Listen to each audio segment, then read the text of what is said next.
today about advancing equity in the dimension of teaching quality and diversity. In terms of an agenda, I will begin with a brief introduction about why this topic is so important, especially now in this unique moment that we're in. And then we're going to switch over to our panel discussion featuring the team from Indianapolis Public Schools, who will talk more about what they are doing to ensure that all students in IPS have access to strong and diverse teachers and the teaching practices to meet their needs.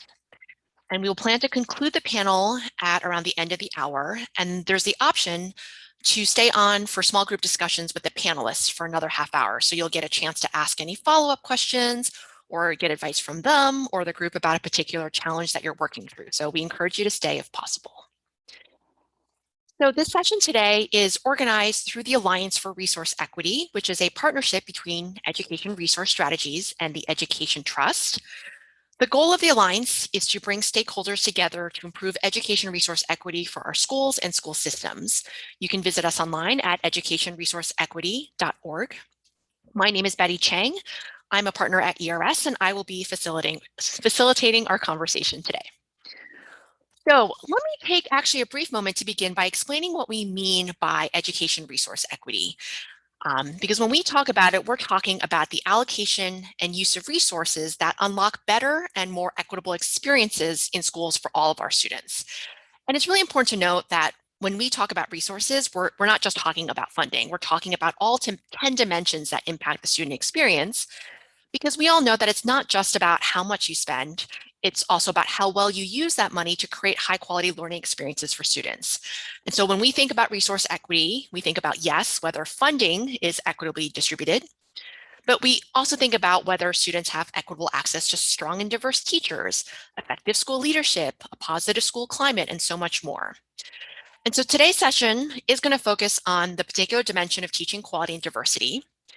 In 3 weeks, we've actually got another session planned on school leadership, quality, and diversity, where we'll be featuring a team from Des Moines Public Schools in a conversation with the Leadership Academy. So we can actually drop the registration link in the chat. If you haven't signed up yet, we'll hope you'll join us then too. But today, our focus is on teaching quality and diversity. So as you all know, districts are faced with really an unprecedented challenge right now, but also an unprecedented opportunity. You know, I think the situation is something that we all are familiar with, which is that the learning loss as a result of the pandemic is significant. And we know it's not affecting everyone equally. And we know that having an effective teacher is going to be so critical in supporting our students in their learning recovery and acceleration. And yet, we also know that we have an existing inequity in our school systems, where long before the pandemic happened, we know that students from low-income backgrounds and students of color were already less likely to have access to effective teachers. And so it's really critical that we are thinking now about how we address this underlying inequity and how teaching talent is distributed, and how we can use the new ESSER funding as a way to support this. And so we know that a lot of the conversations around ESSER have been really focused on how we can use these funds, rightly so, to meet, rapidly respond to the most urgent student needs. So talking about things like additional supports like high dosage tutoring, or extending the time, or extending summer school, and that is all really important. But we also think this is a moment for districts to think about what they can be doing to invest in changing some of the underlying hiring and assignment practices and structures that contribute to this inequitable access to teaching, effective teaching, and to also invest in building teaching capacity through professional learning and collaboration in a way that will improve the teaching force in a way that will continue to have impact long after the stimulus funds runs out. And so that's the topic of our conversation today with our panelists from Indianapolis. So I will first introduce Dr. Patricia Payne. Dr. Payne has worked in Indianapolis Public Schools for over 5 decades. And during that time, she has worked as a teacher, a leader at the Office of Multicultural Education, and she is now the director of the Office of Racial Equity, where she leads the district's efforts to create a learning environment where student outcomes can no longer be predicted by race or ethnicity. She is also the director of the IPS Crispus Attucks Museum, which houses memorabilia from the first all-African-American high school in Indiana. So Dr. Payne, thank you so much for joining us today. As a way of introducing yourself and your work, can you tell us a little bit more about the Office of Racial Equity and what some of your most important priorities are right now? Well, thank you very much. for the invitation to be here. I'm very honored. Let me see now. Really, I have been with the Indianapolis Public Schools for 59 years. And so this has given me an opportunity to watch it grow from a moment to a movement. And we are absolutely in a movement now. And so that's one of the main things that I want to see continue as I am here. Also, we are doing a lot of racial equity training now. And so it is my hope that our relationship with the Racial Equity Institute continues, because now every single person in our district has to go through the 2-day 9-to-5 training. So, and I can go on and on, so you're gonna have to stop me. Things have just changed over the years, so that it's no longer just a Pat Payne thing. It is a district thing where it starts from the top and flows throughout. Yes, well, we will definitely want to talk more about all the things you raised. So the racial equity trainings, I know we're going to talk about more, and then also really want to talk about how your equity office has really infused this equity-oriented approach into all district conversations and work. But first, let me also introduce Alex Moseman, who first started in Indianapolis Public Schools as a middle school teacher and coach. He spent 4 years working in higher ed and at a nonprofit doing recruitment. And he returned to IPS 4 years ago to support talent pipeline and acquisition in the IPS talent office. So Alex, thank you for joining us as well. And can you tell us a little bit about kind of the main inequities that you're really focused on right now as you think about this past year and COVID as it relates to talent pipeline and acquisition work? Yeah, well, first, just let me say, it's exciting to be here today. And it's also always an honor to be on a panel with Dr. Payne. I was reflecting this morning that I remember when I was a first-year teacher in the district listening to Dr. Payne talk about our work around multicultural education. It's just really exciting to reflect on how far that work has come and where it's situated now. But, I think when we think about the recruitment and retention challenges that we currently face, I think the first question we're thinking about is, what is retention going to look like, and how can we provide differentiated supports for folks who are navigating what, understandably has been probably one of the hardest years to work in a school, at the same time wanting to make sure that folks have high quality support so that they feel that they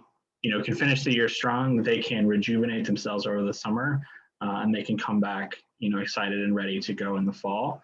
And then, I think when we think externally around the recruitment piece, the big kind of rock and a hard place that all districts are stuck in is how do we diversify the pipeline of teachers? And so I think for us, it's thinking about where do we have opportunities to either build or invest in work that's going on How are you? Across the district. So Good. Yeah. Mm-hmm. Well, great. We're definitely going to dig into that pipeline question a bit, because I know IPS has done a lot of really interesting things here that I think folks will be excited to learn more about.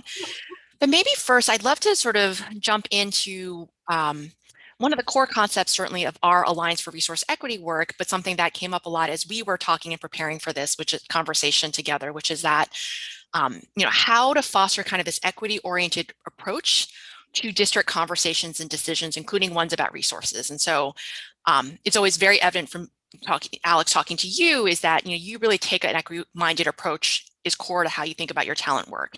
And we know from conversations with others at IPS that this is really true across all the departments in the district. So Dr. Payne, I was hoping you could tell me a little bit more about, how your office was able to cultivate this kind of equity-focused dynamic, because we know this isn't always the case, right? A lot of other districts, they find that equity work is siloed to the equity office and it's not necessarily integrated into the work of all departments. And so that's something we know is very different in IPS, and would love to learn more about how you kind of cultivated that culture and dynamic. Well, it wasn't always that way. That's exactly what was going on in our school district, where everything dealing with culture, multicultural education came from Pat Payne's office. Mhm. It was like we were siloed, and that wasn't just our office. That's the way the whole district was. Everybody was doing an absolutely great job in their own little corner of the world. That is no longer the case. And I would say that that is because of the leadership that we have. And each one of the leaders has kind of built upon the past leaders. So I'm not taking away from any of our leaders that we've had.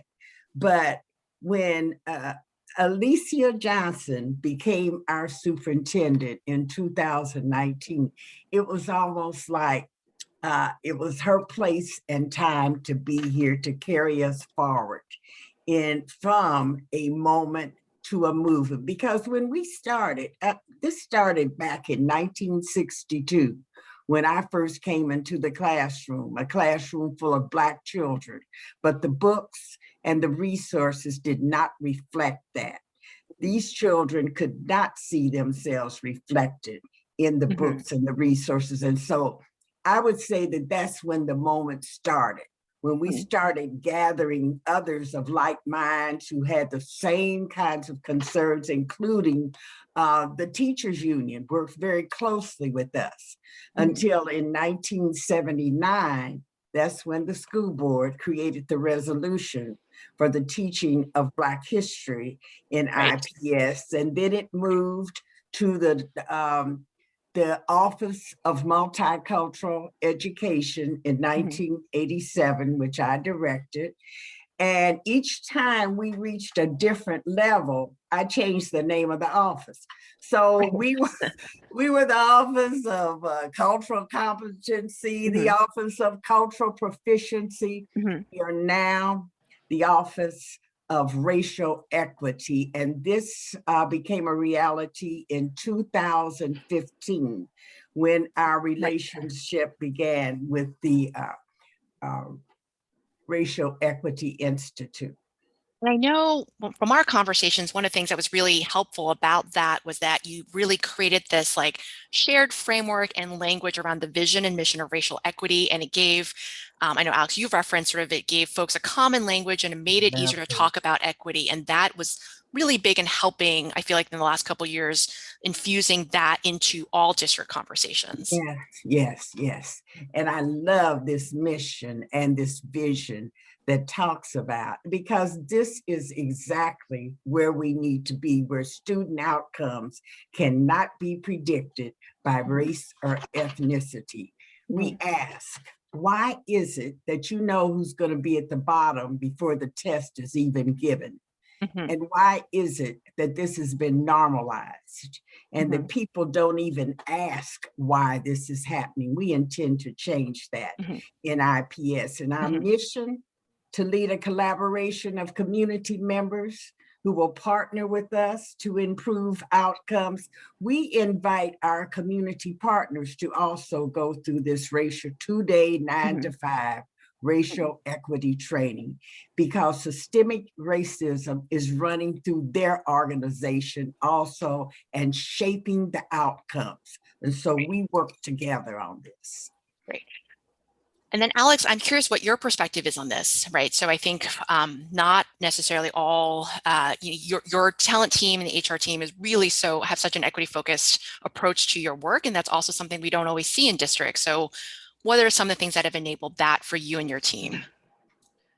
Yeah, well, I think the first thing is that a big shift around just the way in which we think about our race equity work is that it's not a separate work stream. It's not a separate functional area within the department. It is a through line through everything we do. And so, creating that space in those systems to really dig in and analyze, is our staffing allocation process, is that equitable? Is the way in which schools compete or access for talent, is that equitable? And so I think, the biggest thing is making sure that race equity is not just its own separate thing, but is a through line and a component of every functional area's responsibility to make sure that we create these conditions where race is not predictive of a student's success. Mm-hmm. I see the question in the chat about more information about the racial equity training. We're going to get there. So we're going to talk more about what it is, how often it happens, and all the supports that Dr. Payne has built in to make it not just this 2-day training, but a really sort of approach and philosophy about how to turn all teachers, but all district staff into racial equity leaders. But I think maybe first, let's start with hiring an assignment around teachers, because the first step, of course, is getting strong and diverse teachers into the system. And Alex, I know you sort of previewed this already, which is that you feel like the biggest challenge IPS faces is about improving the strength and diversity of your pipeline. So curious about sort of, what was specifically the challenge that you have been trying to address, and what are some of the strategies that have been helpful and successful? Yeah, I think the place where we really started was just kind of digging into the data that we had and trying to just get our arms around sort of what was happening in terms of staffing and recruitment. And then from there, continuing to try to make sure that we have a crystal clear picture of what our opportunities are around recruiting, where potential gaps are in that hiring pipeline, and then also looking at the retention. And I think we started from a place where we just didn't know a lot of that stuff 5 or 6 years ago, and now at a place where we can be really targeted and specific with the work that we're doing. And so from there, one of the things that we've tried to do is really sort of work backwards from that moment of hire and kind of make sure that we're addressing all the challenges that we can address in the hiring pipeline before we start to really push heavily on some of these larger landscape issues. The analogy I use often, right, is like, if you have leaky pipes, it doesn't make sense to sort of push more water through them, right? Like you sort of have to fix those leaks first, and then we can think about how we start filling the top of that funnel. And that being both, more efficient and at a place where we can sort of continue to allocate additional capacity sort of upstream as we get tighter and tighter with our process down below. And then, I think specifically thinking about the race equity piece, it's acknowledging what those gaps are, and then trying to provide principals first sort of a clear picture of what the historical trend that they're building has been, but then also trying to make sure that they are competitive in the landscape and trying to sort of share with them a better picture of what they're competing against and when, so that they then are empowered to try to make those decisions quickly and effectively. And then, continuing to kind of work upwards into some of these more specific pipeline programs where we think about how do we remove all the barriers that we possibly can to a pathway to a classroom, whether that is someone applying straight out of college or someone who is graduating from an IPS high school or kind of everywhere in between, and thinking about how do we make it possible for, no matter where you come to us, there is a way for you to get into a classroom. And it may not be, in the fall, it could be a couple years from now, but trying to make sure that we have a clear picture of what that is and then how we might do that based on what we've learned with our pipeline analysis. Well, certainly I feel like there are so many ways you can go with this plumbing analogy, because I feel like you describe both like reducing barriers in the application process itself, right? So like kicking out clogs in the pipeline and making sure that you don't have barriers in the way your application process is structured that deters non-traditional candidates. And I've also heard you talk a lot about the, it's almost like building more pipes to go in, right? So how becoming your own licensing partner or becoming a licensed entity was really huge for you in improving the diversity of your workforce, right? Because I think historically it sounded like relying on sort of historical and traditional programs meant that it was predominantly white applicants. Can you talk a little bit more about sort of what you did around that aspect to improve the diversity of applicants?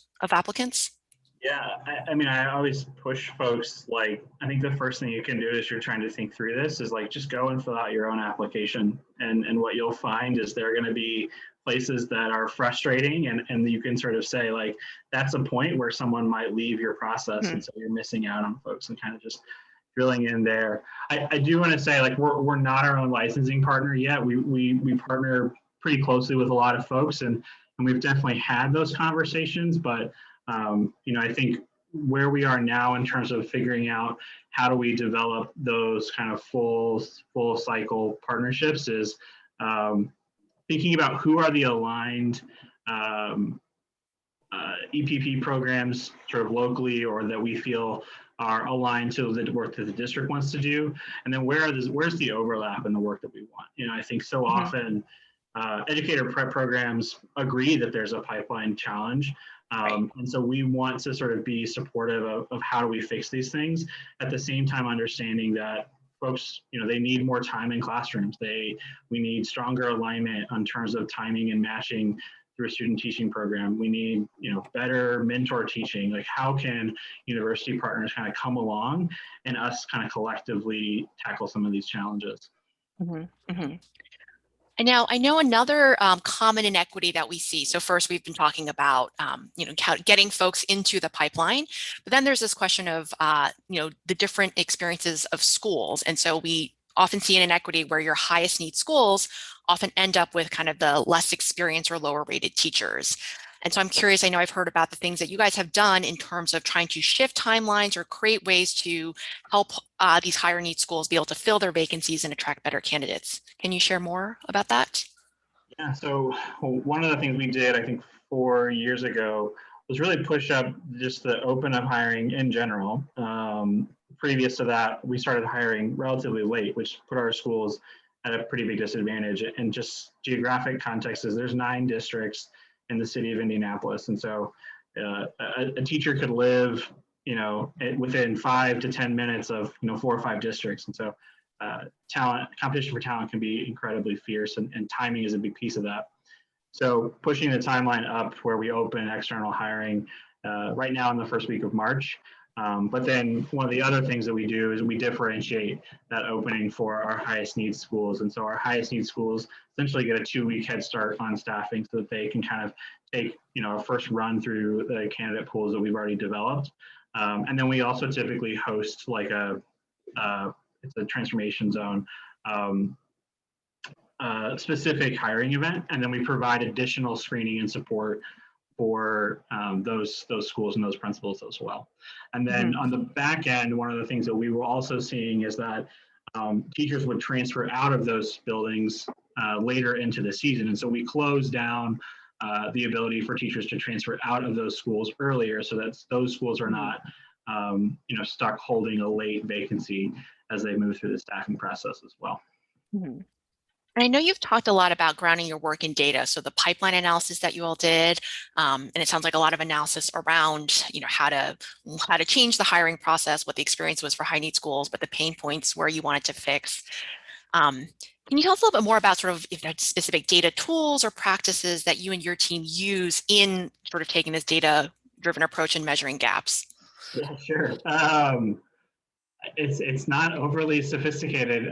We've built a system in Google Sheets, and then we use a Google product called Google Data Studio, which is like a business intelligence software. And that's honestly been pretty powerful for us, because what it does is it helps us sort of put that data in real time at the fingertips of decision makers, in exactly the way in which they need or we want them to engage with that data. But that's really, it hasn't been much more complicated than that. Sometimes simple is best, but I think what I do hear is that a big part of that is that it was built by you and your team, sort of customized for the metrics that you were looking for to measure in a way that you can update in a very frequent way to be able to kind of make changes real time in practice. And I feel like even though it may be simple in execution, I'm certainly imagine the design of it and the thinking that goes behind it and what it enables is sort of the crux of what makes it successful. Now, I know one question that a number of attendees raised when in the registration form was wondering how you sustained your recruitment efforts during the pandemic. And certainly then thinking about what this means as we look forward to the recovery and redesign challenges. So I'm sure with all the ESSER funds, there's probably some huge implications for your team around hiring lots of additional teachers and staff. So, what's been happening for the pandemic and what does this mean for your work looking forward?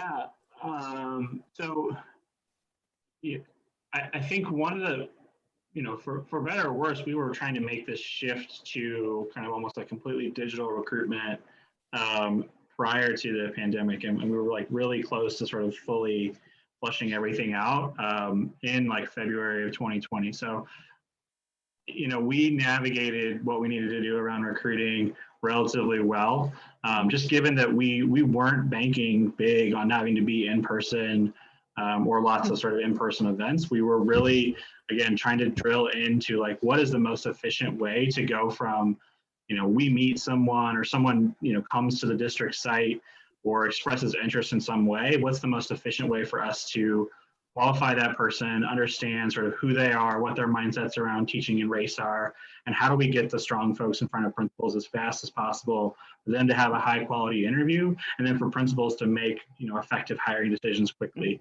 And so it can be really high touch, but all in sort of a digital way. And the thinking behind that really has just been, I started as a team of one. I've got one other person who supports all the talent acquisition work that we do. And so we needed to figure out a way that was sort of super resource efficient to scale up in the way that we wanted to be able to do that work. And so just being super focused on like, what is the one or two data points that we need to know at this point in the conversion process of the pipeline to move to the next place and just sort of really hammer that process through. I think looking forward to what implications are for ESSA, I think those are conversations we're still trying to wrap our heads around. Like, what does this mean in terms of hiring additional folks, or if those funds are used slightly differently? Not totally sure, but I would say, like, I know for sure, like, we will continue to try to iterate this process of how do we efficiently cast the widest net possible with the fewest barriers of entry, and have a tight pipeline and process that moves folks, from one place to the other in that process. Yeah, well, first of all, I did not realize that your team was just yourself. And we have an HR operation. Yeah, sure. And everything like that, but yes, I'm a recruiting team of one. Oh my gosh, just well, I feel like it explains a lot about you're almost sort of pandemic proofing your hiring and talent acquisition process before we even knew that would be such a thing that was needed. So, all right, well, I do want to shift to the topic of professional learning and collaboration, but certainly we might have time at the end for folks to ask other questions, and certainly breakout group time for folks who want to ask Alex more about the hiring and assignment piece. But I do want to shift now to the topic of professional learning and collaboration. And so specifically talking with you, Dr. Payne, a little bit more about the support you've provided for your teachers to become racial equity leaders in their classrooms and their schools. So we mentioned the racial equity trainings at the start. Can you tell us a little bit more about sort of what they cover and how they support teachers' instructional practice? Okay. I also want to let you know that our office is also in charge of the annual televised Martin Luther King program. We have diversity cadre meetings every month that last for an hour just to bring resources to teachers. We have a huge multicultural festival every year out of the local shopping center. And we take fifth graders out to Crown Hill Cemetery every year to celebrate African Americans in the Civil War. So you got to be doing these things all year long. Our training, I saw a question in the chat. Our training is every day. It's 2 days from 9 to 5.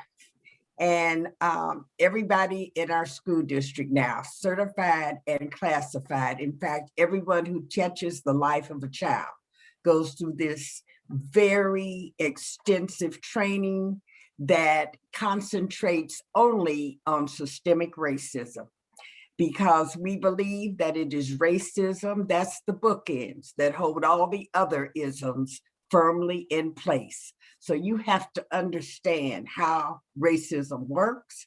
You have to understand about all the laws and policies that were put in place to make sure that systemic racism continue to work.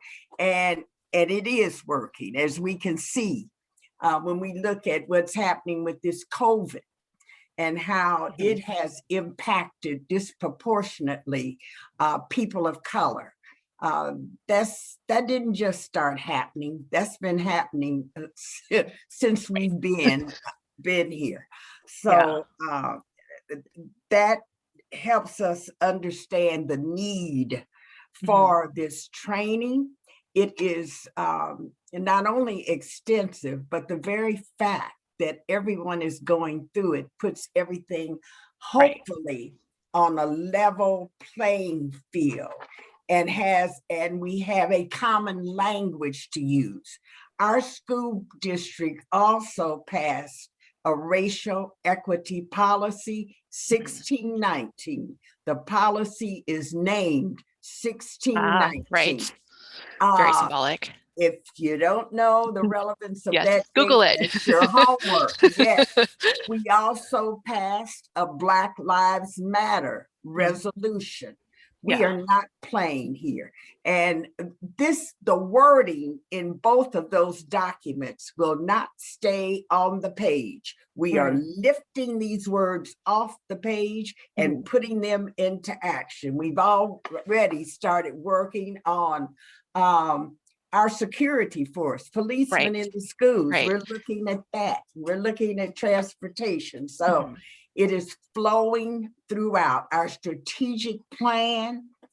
Racial equity is everywhere because that is the lens through which we are all looking in our district. And I know it feels like one of the most impactful ways that it helps, yes, you talked about it ensures everyone's working from a common set of facts, there's a common language, but I also know the trainings also spend a lot of time teaching people how to look at, interpret, and take action on disaggregated data by race. And you showed a variety of metrics in a way that then allows people to sort of take it away to their departments or to their school buildings or wherever it is, and take that process and apply it to the metrics that are most relevant to them. So can you tell us a little bit more about that sort of emphasis on looking at data and using a data-driven approach? Disaggregated data approach. Thank you. Yes. Disaggregated, because if it's not disaggregated, you aren't even able to know who is always at the bottom. So it must be disaggregated by race and by gender. We have school equity teams. So in every one of our schools, there's a school equity team to hold this work together within the school. Because 2 days, I don't care how powerful it is, you're still going back out into the society where racism is coming at you from all angles, the media and everything else. So we have to keep this on people's minds. We have reading lists. We ask the school equity teams to make sure they help their schools understand the history of where their school sits. Because if a principal takes their teachers out on a bus at the beginning of the year to show them the communities where their students come from, that validates to me low expectations, unless you know the history that was there before that. There's one of our schools that sits in the Indiana Avenue district where the Madam Walker Theater is. That district was filled with Black businesses, all kinds of Black businesses. The only thing that sits there now is the Madam Walker Theater. None of the businesses are there anymore. What happened? A lot of it happened because of eminent domain. You got to understand that history. And so these school equity teams partner with our district equity team. Our district equity team we are support systems for the school equity teams, which are critical. We just had our third annual summit where we usually just have school equity teams in to give them more resources. So it's just critical that this is going on throughout the year. And so our training starts when school starts and it ends when school is, and then we start a whole nother class. Well, I Yes, feel like that's exactly what, we definitely see as when we look at effective professional learning that happens in districts, which is that, you have your district equity teams that are providing kind of a vision, resources.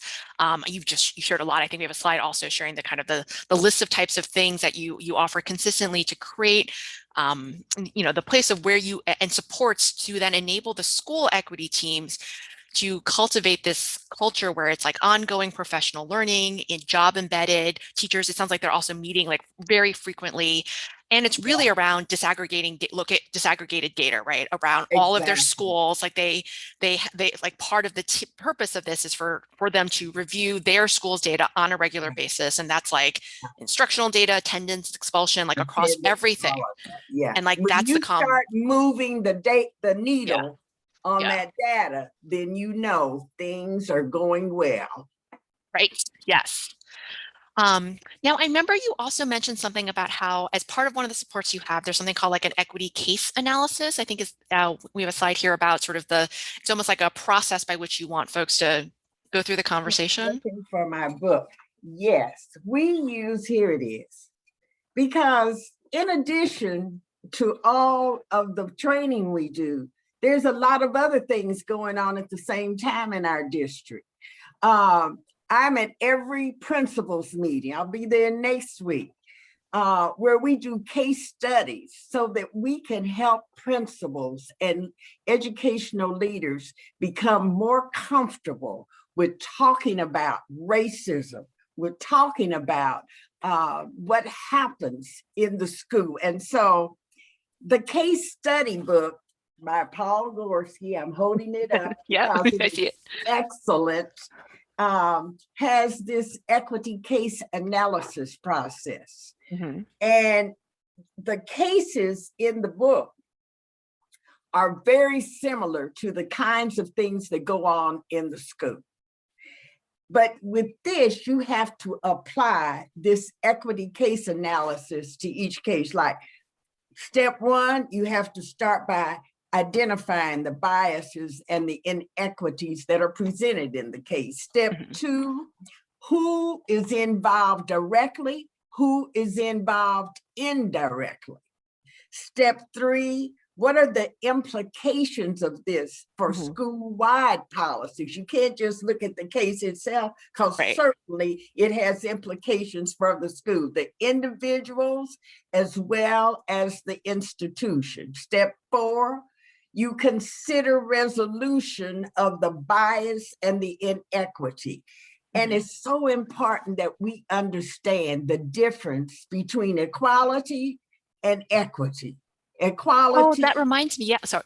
I was like, I want to make sure you Oh, share you your got that. monopoly Okay, analogy. I'll Yeah, wait make sure you till share your we get monopoly that analogy, because I was slide like, up. oh, I forgot. I wanted to ask you that because Okay. I find it so All right. interesting about, people have come up with different analogies and ways to talk about equity. And I really like your monopoly one. So sorry to interrupt you, but make sure Okay, you that's talked about all right. it. That's all right. Because equity is fairness. Equality is sameness. So it's very important. Step five, you have to come up with immediate term responses. And then step six, you look at longer term responses. And I'm going through this very quickly. It's well explained in the case studies book. Paul Gorski, I know if you have not heard that name, you should put it right here in your thinking cap, because it is a very important name in this equity movement. Then step 7 is where you craft a plan of action. So you're understanding that in the heat of a moment of an incident, you may not be able to go through all of these steps, but you've got to, if you practice these skills by doing these case studies, which is what our principals and our school equity teams are doing, then it gets easier to apply this thing. I went through that very fast. Did I answer all your questions? Oh, Ben? absolutely. I mean, I think this is an example to me of sort of why the racial equity trainings that you and the professional learning you do is so sticky, right? That it's not, it's not just this 2-day event, but it's built in as part of this whole vision and conversation with processes and supports for people to talk through this. And that's really a part of how you embed it into like everyday life and conversation. But not only that, we have book study with the superintendent's leadership team. Great. Yeah. Every other week, I'm leading a book study with them. We just got through reading a book called Polite Protest, which examines racism in the in Indianapolis, and IPS was part of that also. Right. We are reading a book that was, can't even find it. Oh, here it is right here. It's called Despite the Best Intentions, How Racial Inequality Thrives in Good Schools. Now, this came as from a podcast called, I think it's called Nice White Parents. Oh, yes, the New York Times podcast. Yep. Yes. So we are doing this every other week. That's what I'm saying. You got to be doing all these things at the same time. Promise 54 has done a study. See, I told you I could go on and on. Well, I almost want you to take a picture of your bookshelf for me and then we can share with the group. I feel like that would be really so interesting. They're doing a formal audit of everything we're doing with diversity, equity, and inclusion. So we know where people are thinking, how this is being used. We aren't just doing it without it being measured. And speaking of measured, this is part of our evaluation process now. Equity is. Yes. Okay. Evaluation and central services evaluation. So, and what's measured is done. Yes, absolutely.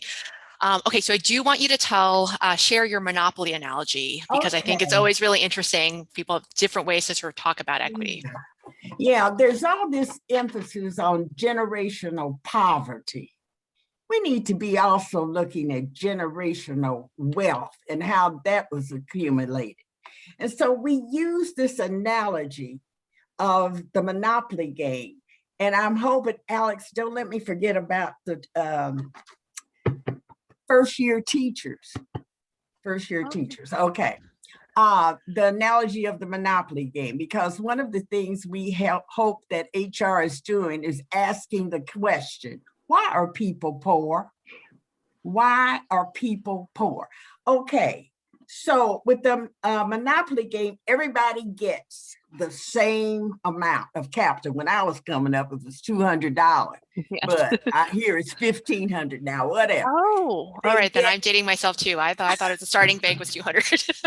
They get the same amount, but if you start 5 hours behind everyone else, then when you land in jail, you're kind of relieved because everything on the board is gone in the first place. See, I also liken that to what happens to Black and brown children in the classroom. When their brilliance is dumbed down, when they aren't recognized with their hands waving in the air, they're seated way in the back, so they just withdraw from the process.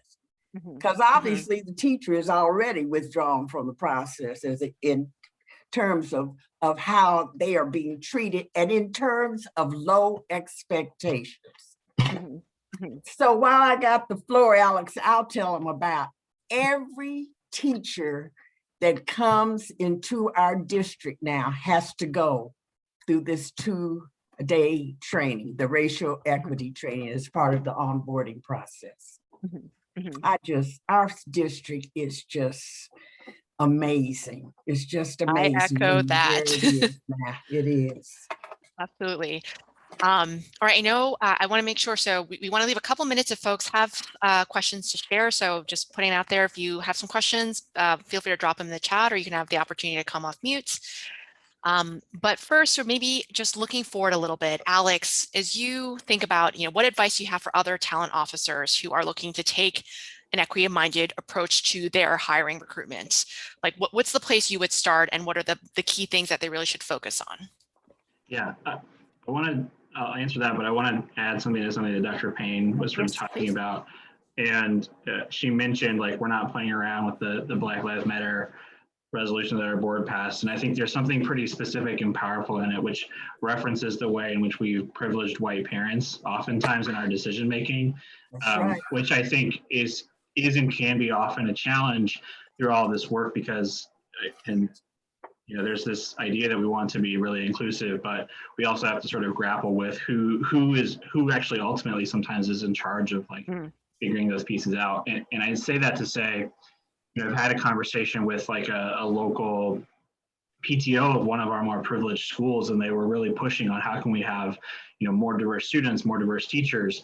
And I just sort of pressed them a little bit to say, we can do all these things. It also means that the current teacher you like, or like your student, might not be in this school anymore. Like there are challenges, and to some extent, to their credit, they said, well, actually, I don't know if that's what I want. So I think it's really trying to sort of carve out the space to have an honest conversation about, if we believe in this, there are some tough conversations we have to have about who has access to what. Very good. I think looking forward, I think oftentimes,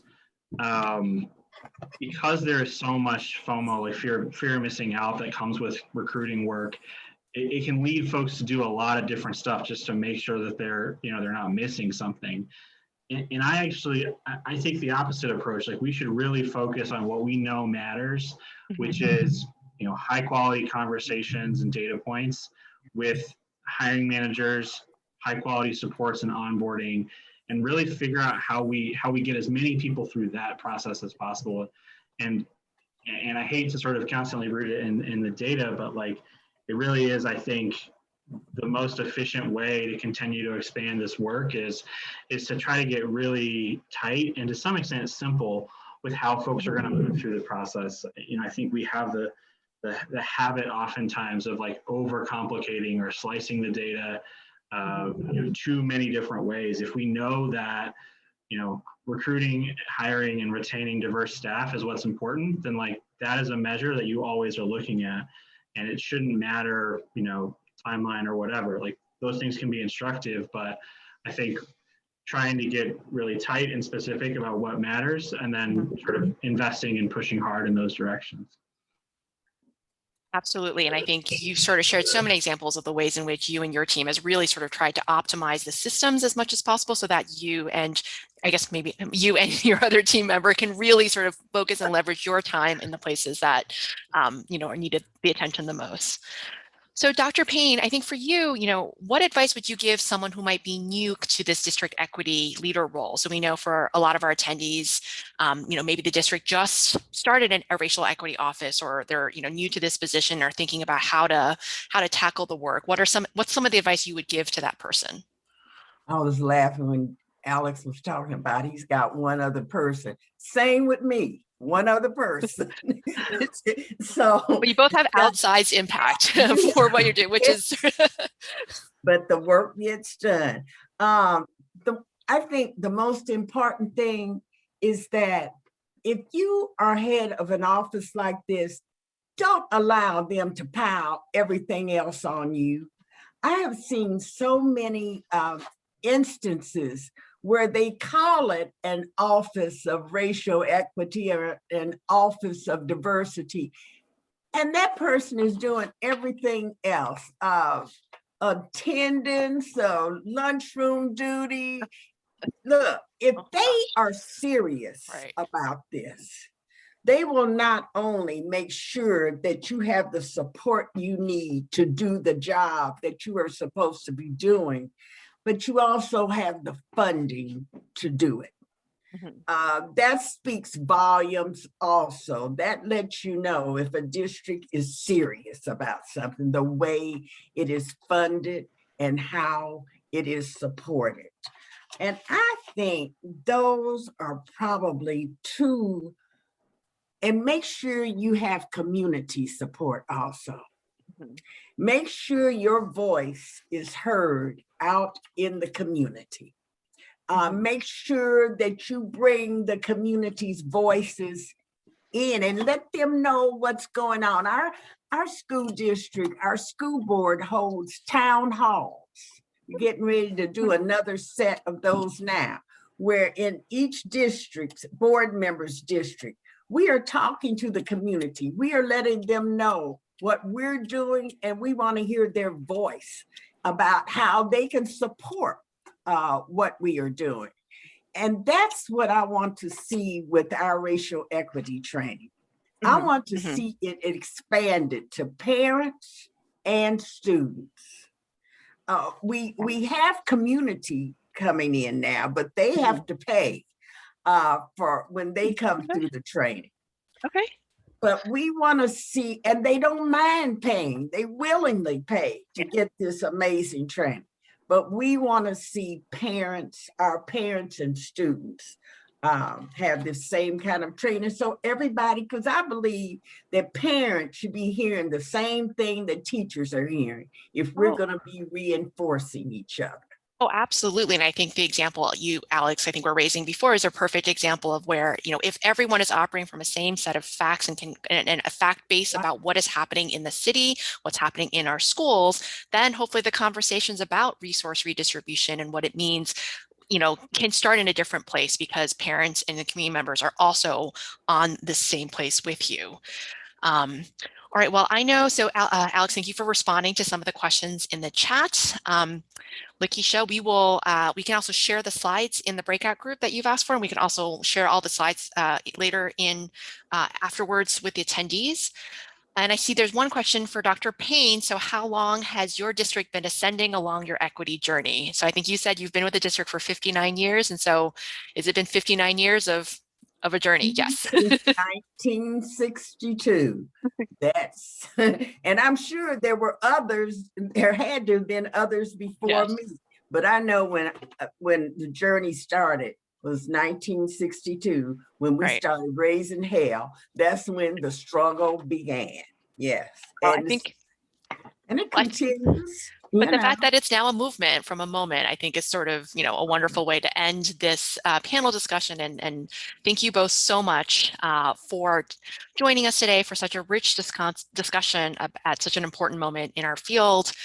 As I mentioned, I'm going to sort of close the end of the panel portion. Dr. Payne and Alex will be available for the next half hour for follow-up questions or small group discussion if you want to stay on. In the meantime, we would love for you to share maybe one thing you're taking away from this conversation in the chat. It helps spur ideas for everybody. And I also want to make sure I share a couple of our free online resources for you before we end. So, you know, one of the first steps in improving equitable access to teaching quality and diversity is understanding and diagnosing the level of inequity in your current system. So looking at disaggregated data. So do all students have access to strong teachers? Are there inequities by school or by student group that you need to be aware of? And we have this free diagnostic that guides you through a series of questions and suggested metrics to help you assess your district across all 10 dimensions that I talked about at the beginning. And we also have a district guidebook that covers the actions you can take to improve equitable access in your district. So it covers so many of the things that Dr. Payne and Alex shared today in terms of the things that they've done to improve and grow their pipelines, how to shift timelines and create incentives to help highest need schools with their hiring assignments. And also, how do you work with your schools to support the growth of your teachers through job-embedded professional learning and collaboration and all these additional sort of teacher leadership roles that they can take. And so that's also available on our site. So please check these out. We'll also include the links in our post-session email. Thank you all again for attending. Thank you so much for Dr. Payne and Alex for joining. We hope you'll stay on if you're interested in small group discussions. And we will also drop the link to our feedback survey. If you could fill it out to help us improve our future sessions, we would really appreciate it. All right. Thank you all so much. So please stay on if you've got follow-up questions, and we will break out into small groups.